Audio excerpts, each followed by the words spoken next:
Napagkasunduan daw ng Pilipinas at China na mas maging bukas sa komunikasyon pagdating sa pagresolba sa tensyon sa West Philippine Sea. Sabi yan ni Pangulong Bongbong Marcos kaugnay sa anyay produktibong pag-uusap nila ni Chinese State Councilor at Foreign Minister Qin Gang na bubisita sa bansa nitong weekend. Napag-usapan din daw ng Pangulo at ni Qin ang ugnayan ng Pilipinas at China tungkol sa ekonomiya, kultura at edukasyon. Nagpulong din sina Qin at Foreign Affairs Secretary Enrique Manalo.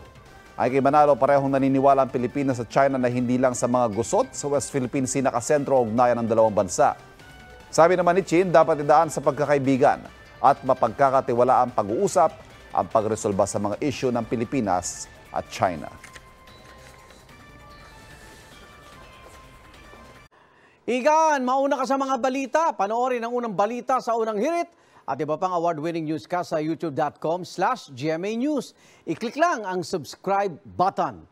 At sa mga kapuso abroad, maaari kaming masubaybayan sa GMA Pinoy TV at www.gmanews.tv.